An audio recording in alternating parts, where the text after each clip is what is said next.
అనిపించింది నా స్టోరీ? ఊరు పేరు భైరవకొండ ఓకే నార్మల్గా అనిపించింది. అంటే కొన్ని స్టోరీ వైజ్గా చూసుకుంటే యావరేజ్ ఉంది. బట్ యాక్షన్ సీన్స్ కానీ లైక్ సమ్ హారర్ సీన్స్ మాత్రం సినిమా చాలా బాగుంది. సందీప్ కిషన్ యాక్టింగ్ ఎలా ఉంది? Sandeep Kishan as usual acting చాలా బాగా చేసిండు. దాంట్లో స్టోరీ కూడా చాలా బాగుంది. కాకపోతే ఏంటంటే ఫ్లాట్ నరేషన్ ఉంటుంది. కానీ కొన్ని షార్ట్స్ మాత్రం అంటే లైక్ హారర్ షార్ట్స్ కానీ యాక్షన్ షార్ట్స్ పడేసరికి మాత్రం సినిమా నెక్స్ట్ లెవెల్ అనిపిస్తుంది. లైక్ ఒక హాలీవుడ్ మూవీలో అనిపిస్తుంది. లేదన్న విరూపాక్ష అది కంప్లీట్ హారర్ సెక్టర్లోకి వెళ్ళిపోతుంది. అలా కాదు, ఇది ఒక ఏంటంటే లైక్ ఒక ఎమోషనల్గా హారర్ మూవీ. ఇది అంటే ఒక స్టోరీ కూడా చాలా కొత్తగా డిఫరెంట్గా తీసిండు. స్టోరీ కూడా రాసుకోవడం కూడా చాలా కొత్తగా ఉంది. లేదు అదే చెప్తాను కదా, స్క్రీన్ ప్లే కొంచెం ఫ్లాట్గా ఉంది అంతే. ఎక్సెప్ట్ దట్ సినిమా మాత్రం సూపర్ ఉందన్న, చూడొచ్చు. వాళ్ళిద్దరి మాత్రం కెమిస్ట్రీ అంత ఏం ఉండదన్న.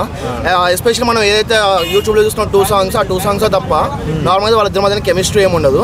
అండ్ విజువల్స్ మాత్రం చాలా బాగుంది. అంటే లైక్ ఒక డాక్టర్ స్ట్రేంజ్లో కొన్ని విజువల్స్ ఎలా ఉంటాయో సేమ్ అందులో ఉన్నట్టు కొన్ని విజువల్స్ ఇందులో తీసుకొచ్చిండు. సినిమా మాత్రం అంటే ఆ విజువల్స్ చూస్తే మన క్వాలిటీ కనబడుతుంది. పెట్టిన అమౌంట్ క్వాలిటీ చూపించిండు అయితే సినిమా. అండ్ విఏ ఆనంద్ ఎప్పుడు ఉండే స్టోరీలకి అంటే లైక్ కొత్తగానే ట్రై చేసిండు. బట్ ఈసారి వర్కౌట్ అవుతుందో చెప్పలేము. అన్ని చూడొచ్చు. కాకపోతే కొంచెం సౌండింగ్ ఎఫెక్ట్స్ మాత్రం చాలా డేంజర్గా ఉన్నాయి. పిల్లలు అండ్ ప్రెగ్నెంట్ లేడీస్ అలా ఉంటారు కదా, హార్ట్ వీక్ ఉన్న వాళ్ళు కొంచెం చూసుకోవాలి. కానీ నార్మల్ అయితే యాక్షన్ సీన్స్ మాత్రం హైలైట్ ఉన్నాయి సినిమా.